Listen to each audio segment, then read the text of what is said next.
Welcome to G Fun Facts Online.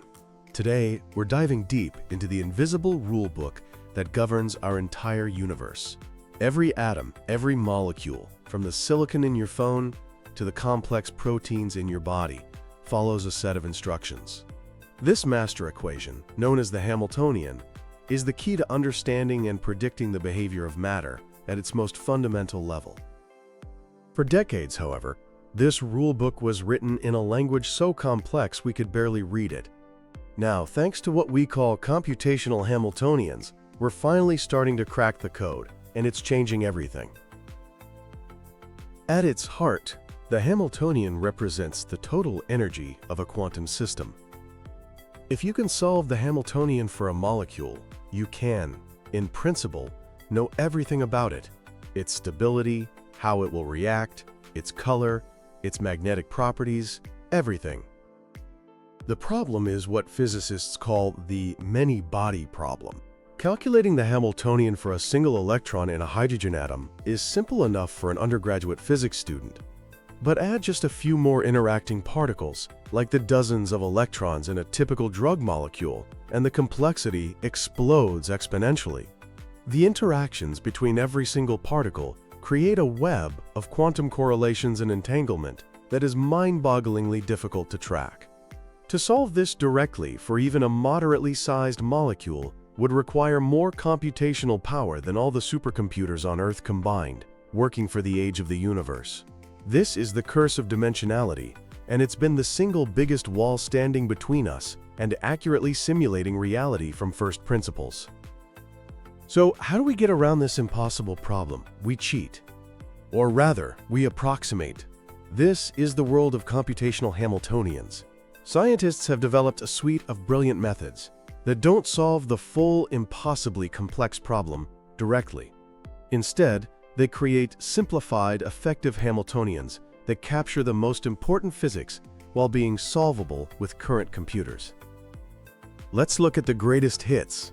One of the earliest and most fundamental approaches is the Hartree-Fock method.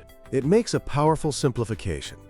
It assumes each electron moves independently within an average electric field created by all the other electrons and the atomic nuclei. It's like trying to predict the movement of a person in a dense crowd by ignoring the specific jostles from every other person and instead just considering the average flow of the crowd. This turns the tangled many-body problem into a set of single-electron problems that a computer can solve. While Hartree-Fock neglects a crucial detail called electron correlation, the specific ways electrons dance around each other to stay apart, it provides an invaluable starting point and is the foundation for our modern understanding of chemical bonds. But the undisputed champion of computational chemistry today is density functional theory, or DFT. DFT caused a paradigm shift by changing the target of the calculation. Instead of trying to calculate the impossibly complicated wave function of all the electrons, DFT proved that you only need to know the electron density, a much simpler quantity that just depends on a position in 3D space. This is a monumental simplification. It's like, instead of tracking the exact path of every fish in a school, you just need to know the overall shape and density of the school itself to understand its behavior.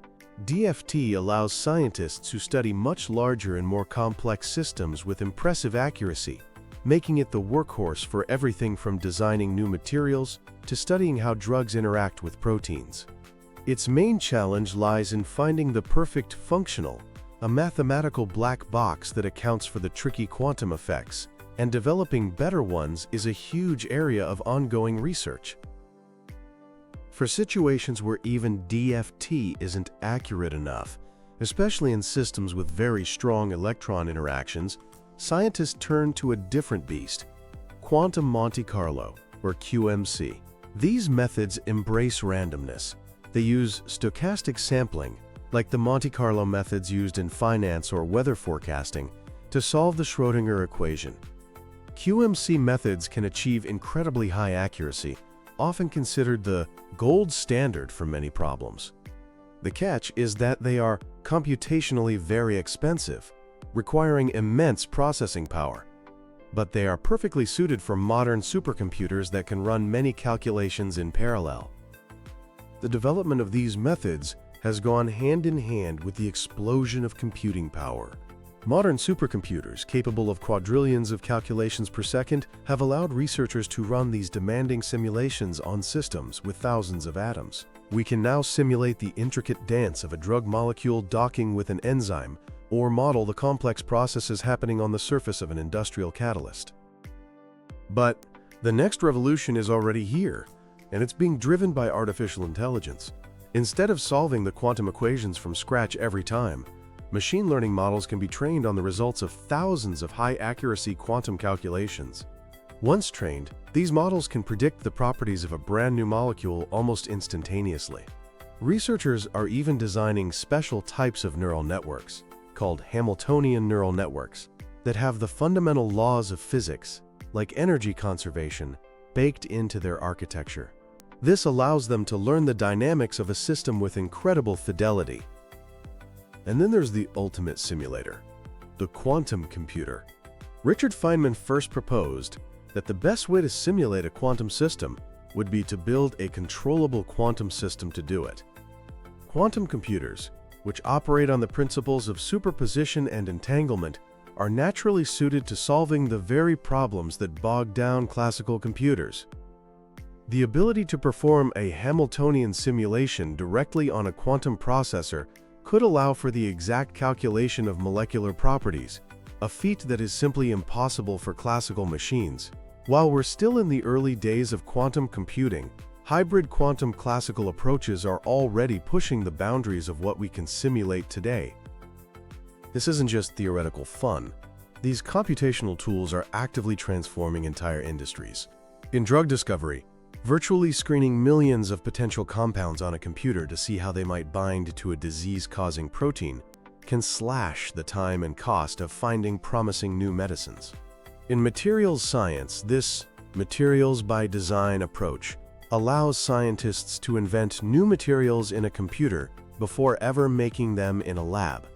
They can design more efficient solar cells, lighter and stronger alloys for airplanes, and novel semiconductors for next-gen electronics by tuning their atomic structure for specific properties. In the quest for a sustainable future, computational methods are essential for designing better catalysts. Catalysts drive countless industrial processes, from producing fertilizer to making plastics. By simulating how catalysts work at the quantum level, scientists can design new ones that are more efficient and selective, leading to greener chemical manufacturing and paving the way for technologies like splitting water to create clean hydrogen fuel.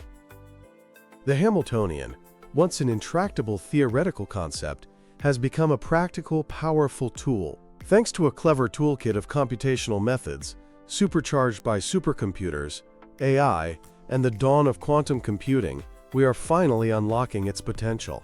We are moving from an era of simply observing the quantum world to one where we can actively design it. This faster way to describe quantum systems isn't just an academic exercise. It's a direct path to building a better, healthier, and more sustainable future.